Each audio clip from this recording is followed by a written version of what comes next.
Welcome back to PIHOA Network, your gateway into the captivating post-independence histories of African nations. Today, we are journeying to Rwanda, famously known as the land of 1,000 hills. This nickname perfectly captures Rwanda's rolling hills and lush valleys. Yet, beneath these picturesque landscapes lies a profound story marked by hardship, resilience, tragedy, and extraordinary renewal. Before diving into Rwanda's intricate history, let's set the scene. Rwanda is nestled in the heart of East Africa, sharing borders with Uganda to the north, Tanzania to the east, Burundi to the south, and the Democratic Republic of Congo to the west. Though relatively small, covering around 26,338 square kilometers, Rwanda is densely populated, celebrated for its fertile lands, abundant rainfall, and lush landscapes. Initially colonized by Germany in 1890, Rwanda became part of German East Africa. After Germany's defeat in World War I, Rwanda transitioned to Belgian rule in 1916.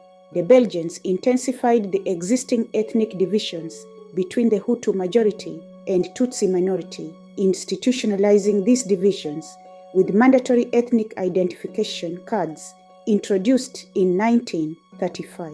This colonial strategy deeply entrenched ethnic tensions, sowing seeds of future conflict. As independence movements surged across Africa in the 1950s, Rwanda's internal tensions escalated dramatically. In 1959, the social revolution erupted, a violent Hutu uprising against the Tutsi ruling elite. Thousands of Tutsis were forced to flee, including King Kigeli V, who sought exile in Uganda. Many Tutsis fled to neighboring countries such as Uganda, Tanzania, Burundi, and Zaire, now DRC. This mass exodus of Tutsis created refugee communities who would significantly influence Rwanda's future. Rwanda finally achieved independence on July 1, 1962, as a republic, with Gregoire Kayibanda, a prominent Hutu nationalist, becoming its first president.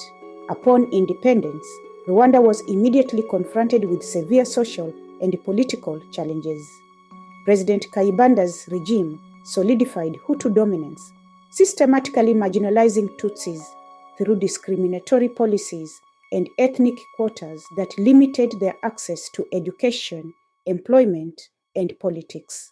Ethnic tensions regularly erupted into violence, and periodic massacres further displaced Tutsis.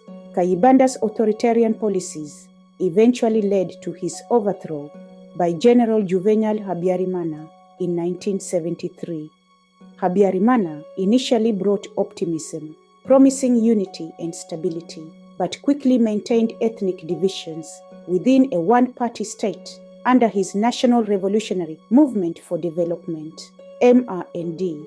Economic progress masked simmering societal fractures, driven by marginalization and persistent ethnic inequalities.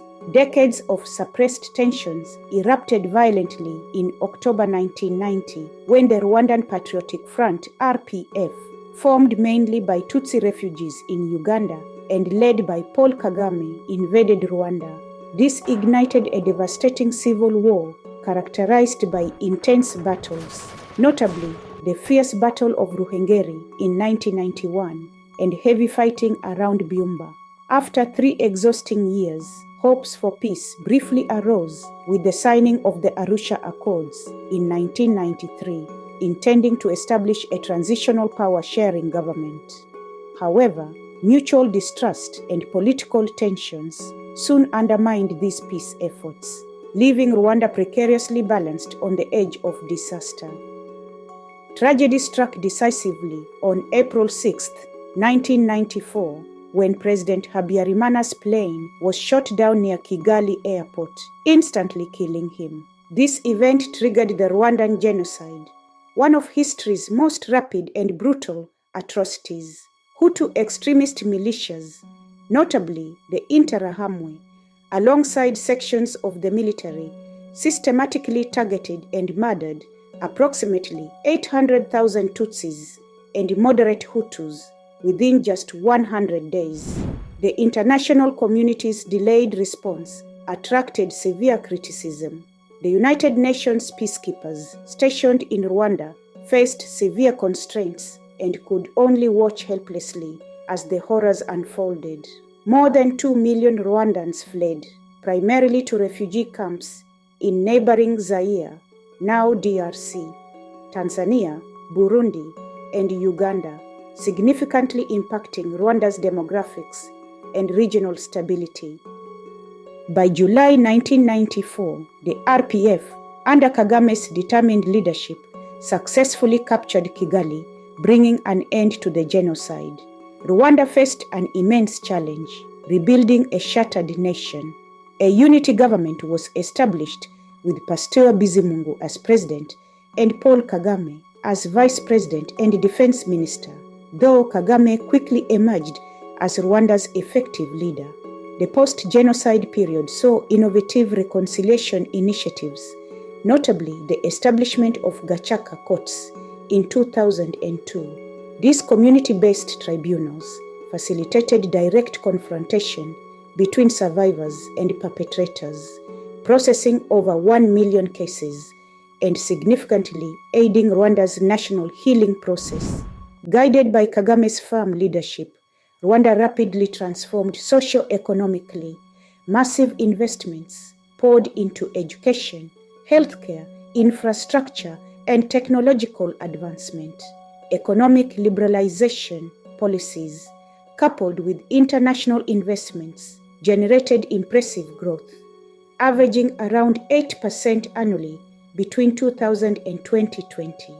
Rwanda achieved major strides in poverty reduction, literacy improvements, and healthcare, becoming one of Africa's standout development stories.